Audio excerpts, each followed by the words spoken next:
Bismillahirrahmanirrahim. Assalamualaikum warahmatullahi wabarakatuh. Halo semuanya, perkenalkan nama saya Desi Bahrum dengan NIM 859419432. Saya adalah mahasiswa UT Makassar. Tujuan dari praktikum ini adalah membuktikan terjadinya gerhana. Adapun alat dan bahan yang telah saya siapkan dalam praktikum ini yaitu 2 buah bola, 1 sebagai bumi, 2 sebagai bulan. Kemudian senter yang saya gunakan dari handphone.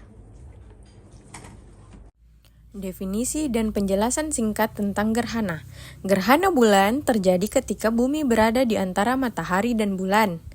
Bayangan bumi menutupi bulan menciptakan pemandangan yang dramatis.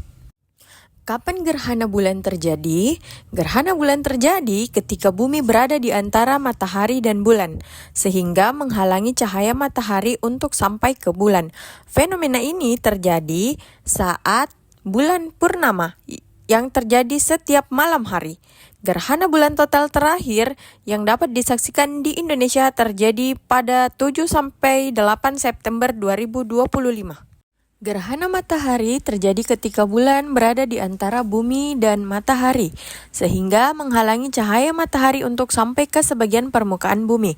Proses ini terjadi saat matahari, bulan, dan bumi berada dalam satu garis lurus, dengan bulan berada di tengahnya. Bayangan bulan yang jatuh ke bumi memiliki 2 bagian, yaitu bagian inti gelap atau umrah, dan bagian luar yang lebih redup disebut penumrah. Gerhana bulan terjadi saat bumi berada di antara matahari dan bulan, menyebabkan bayangan bumi menutupi bulan dan menghalangi cahaya matahari. Fenomena ini hanya terjadi saat fase bulan purnama ketika matahari, bumi, dan bulan berada dalam satu garis lurus. Akibatnya, bulan akan terlihat redup karena tidak lagi memantulkan cahaya matahari secara utuh.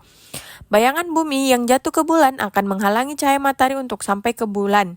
Peristiwa ini hanya terjadi pada saat bulan purnama karena fase ini bulan berada di sisi yang berlawanan dengan matahari dari sudut pandang bumi. Dari percobaan ini dapat disimpulkan bahwa gerhana bulan dan gerhana matahari adalah keduanya peristiwa astronomi yang terjadi saat matahari, bumi, dan bulan berada pada satu garis lurus, tetapi dalam posisi yang berbeda.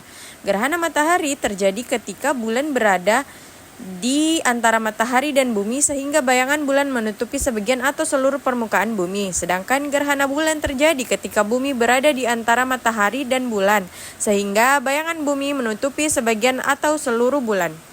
Kesimpulan yang kedua, yaitu kedua fenomena terjadi ketika ketiga benda langit, matahari, bumi, dan bulan berada pada satu garis lurus. Gerhana matahari dapat dilihat dari area bumi yang terkena bayangan bulan, sedangkan gerhana bulan terlihat dari seluruh wilayah bumi yang sedang malam dan bisa melihat bulan.